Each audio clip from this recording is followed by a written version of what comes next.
Dear students, आपका एक बार फिर से फिजिक्स की दुनिया पर स्वागत है। आज की इस वीडियो में मैं आपके साथ फिजिक्स की सेकंड बुक स्टार्ट करने वाली हूँ, यानी 12th क्लास की फिजिक्स के बारे में मैं आज आपके साथ डिस्कस करने वाली हूँ, जहाँ पर मैं आज आपको पढ़ाने वाली हूँ इलेक्ट्रोस्टैटिक्स।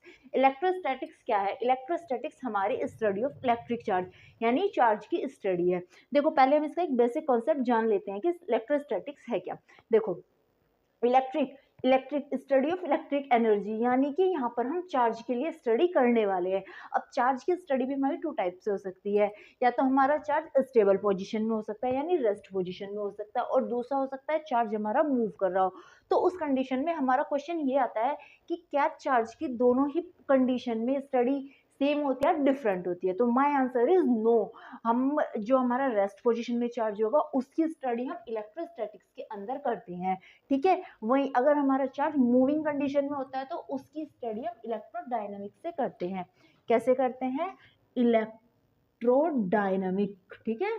तो वहां पे हमारी डायनामिक्स आ जाती है, इलेक्ट्रोडायनामिक्स आ जाती है। तो when a charge in is rest condition then the study of that charge is known as electrostatics, and when charge is moving a rotational charge the study of that charge is under the electrodynamics. Okay, clear है इतना? तो सबसे पहले हम इसका topic पढ़ने वाले हैं कूलम्ब फोर्स। कूलम्ब फोर्स क्या होता है? कूलम्ब फोर्स को एक्सप्लेन करने से पहले मैं थोड़ा सा रिवाइज जाती हूँ क्लासिकल फिजिक्स के अंदर। क्लासिकल फिजिक्स के अंदर हम पढ़ते हैं ग्रेविटेशनल फोर्स। ग्रेविटेशनल फोर्स क्या होता है? ग्रेविटेशनल फोर्स क्या होता है? जब हमारी दो मास वाली ऑब्जेक्ट्स यानी वेट वाली ऑब्जेक्ट्स कुछ डिस्टेंस पर प्लेस की जाती हैं, तो उन दोनों ऑब्जेक्ट्स के बीच में एक फोर्स ऑफ अट्रैक्शन वर्क करता है जिसे हम ग्रेविटेशनल फोर्स बोलते हैं। और वो क्या होता है? F is equals to G m1m2 upon r square. यहाँ पे G क्या होता है? हमारा ग्रेविटेशनल कांस्टेंट। m1m2 क्या होता है? Masses of both objects, and r square क्या है? आर क्या है? डिस्टेंस बिटवीन बोथ मासेस, ठीक है। तो ये फॉर्मूला हम याद रखेंगे, और थोड़ा सा यही कॉन्सेप्ट हमारा कूलम्ब फोर्स में भी वर्क करता है। कूलम्ब फोर्स क्या है? Coulomb force is a force between two charges placed at a particular distance from each other। जब हमारे दो charge particles, suppose particle Q1 और चार्ज पार्टिकल Q2 एक दूसरे पर एक पर्टिकुलर डिस्टेंस पर होते हैं, तो उनके बीच में जो फोर्स वर्क करता है ना, ध्यान रखना, ग्रेविटेशनल फोर्स था, फोर्स ऑफ अट्रैक्शन जो वर्क कर रहा है उसको हमने ग्रेविटेशनल फोर्स बोला है। बट यहाँ पर हम फोर्स ऑफ अट्रैक्शन नहीं बोलेंगे। क्यों नहीं बोलेंगे ये मैं आपको आगे बताऊंगी। तो यहाँ पे जो इन दोनों के बीच में फोर्स वर्क करेगा ना, उसको हम कूलम्ब फोर्स बोलते हैं। और जो ये फोर्स होता है ना कूलम्ब फोर्स, ये दोनों चार्जेस के मल्टीप्लिकेशन के प्रोपोर्शनल होता है, यानी Q1 multiply Q2, and this is inversely proportional to the square of distance between them. Okay, अगर हम इस फॉर्मूले को एक साथ करेंगे तो ये क्या हो जाएगा? F is proportional to Q1 Q2 upon r square. Okay, clear है इतना? अब मैं इसको क्या करते हैं, जब हम प्रोपोर्शनलिटी साइन हटाते हैं तो क्या लिखते हैं? एक कांस्टेंट लिखते हैं। तो F is equals to K Q1 Q2 upon r square. Okay, clear है इतना? देखिए, अब ये K क्या होता है? This is the coulomb force. अब K की वैल्यू कितनी होती है? K की वैल्यू होती है 1/4 पाई एप्सिलॉन नॉट K, ठीक है। 1/4 पाई एप्सिलॉन नॉट K, ये हमारी वैल्यू होती है कैपिटल K की। देखो, ये एप्सिलॉन नॉट और K क्या है? 4 पाई तो हमारा कांस्टेंट है। अब एप्सिलॉन नॉट क्या होता है? एप्सिलॉन नॉट होता है permittivity of free space, and K is dielectric constant. Permittivity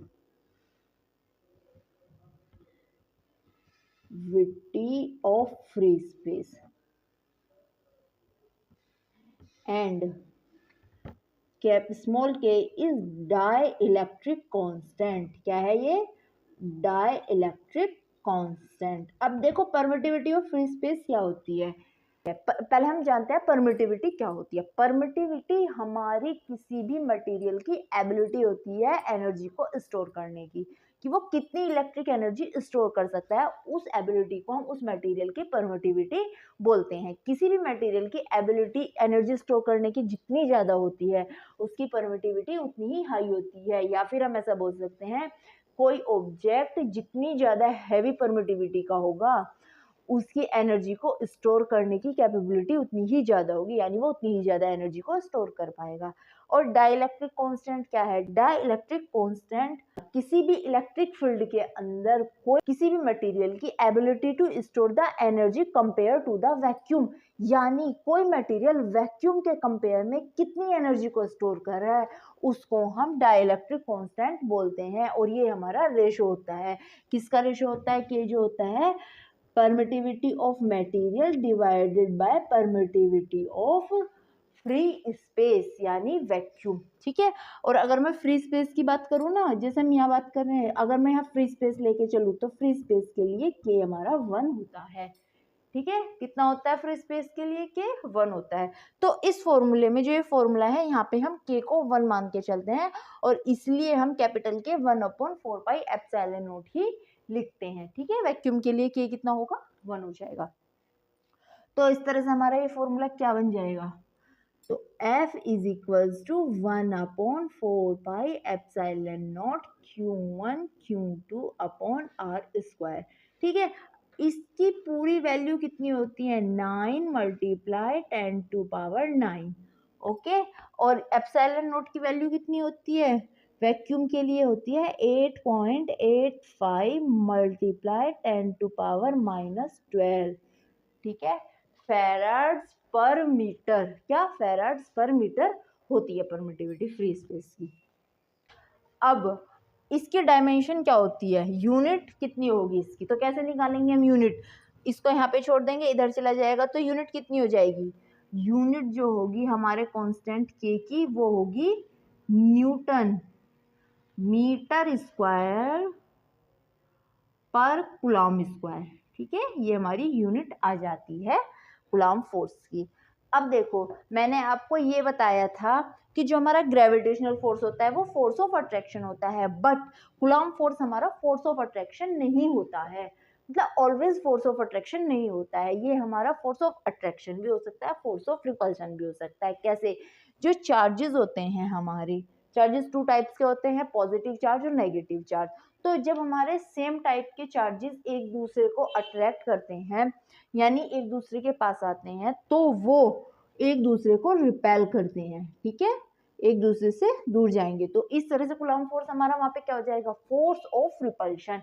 वहीं अगर हमारे अपोजिट चार्जेस एक दूसरे के पास आते हैं तो उस कंडीशन में ये होगा ना हमारा फोर्स, ये हमारा फोर्स ऑफ अट्रैक्शन बन जाता है। तो उस कंडीशन में कूलम फोर्स क्या होगा? Force of attraction. So if both charges are same means they are repelling to each other, then the coulomb force is force of repulsion.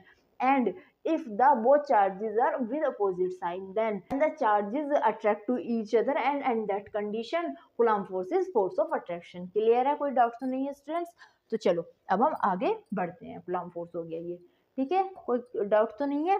Coulomb force हमारी एक वेक्टर क्वांटिटी होती है। Force क्या है? Force एक vector quantity है। देखो, अगर मैं Q1 चार्ज की बात करूँ तो Q1 चार्ज एक फोर्स ऑफ अट्रैक्शन अप्लाई कर रहा है। अगर ये प्लस है और ये माइनस है Q2 चार्ज पर, तो उसकी डायरेक्शन होगी ना Q1 चार्ज से फोर्स की डायरेक्शन होगी Q2 पर। तो ये कितना हो जाएगा? F1 to 2।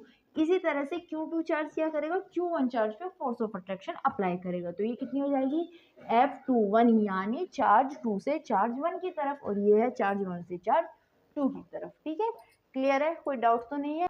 I hope students आपको मेरा आज का वीडियो अच्छा लगा होगा। अगली वीडियो में मैं आपके साथ इलेक्ट्रिक फील्ड की स्टडी के साथ मिलूं। तब तक के लिए like share and subscribe my YouTube channel physics की दुनिया by Juhi Chaudhary. Thank you so much for watching my video.